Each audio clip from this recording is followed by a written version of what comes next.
Bonjour à tous, ravi de vous retrouver à l'heure de Paris Direct. Bienvenue dans cette nouvelle émission en ce début de semaine très américaine. À la veille du vote aux États-Unis, nous allons vous faire vivre aujourd'hui les dernières heures de campagne des camps Trump et Harris. Les derniers jours de campagne avant l'Election Day, le jour de l'élection aux États-Unis, Trump et Harris lancent leur dernière force dans la bataille. Vous allez le voir.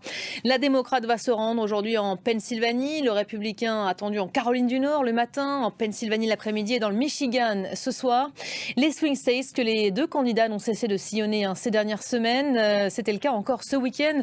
Résumé de ces dernières heures en images pour commencer avec nos confrères de France 2.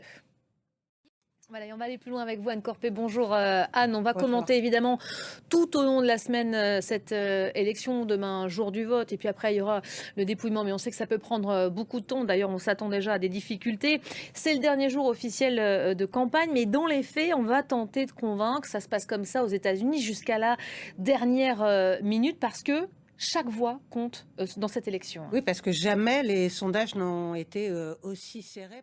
La mesure de sécurité, effectivement, inédite. C'est le cas aussi à Washington. La garde nationale a été déployée. Voilà pour l'ambiance. Merci beaucoup, Anne Corpé. On vous retrouve à 13h30 dans le club France 24.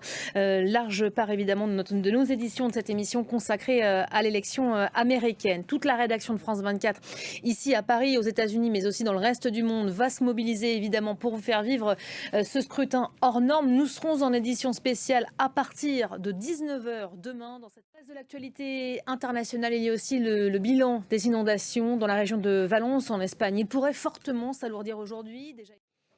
Les réactions nombreuses également après la victoire confirmée de la présidente sortante de la Moldavie, la pro-européenne Maia Sandu. Elle a emporté de 54,9% des voix. Véritable légende de la musique pop, le trompettiste Quincy Jones est mort à l'âge de 91 ans. C'est ce qu'a fait savoir son attaché de presse aujourd'hui. Et voilà pour l'essentiel de l'actualité en cette mi-journée.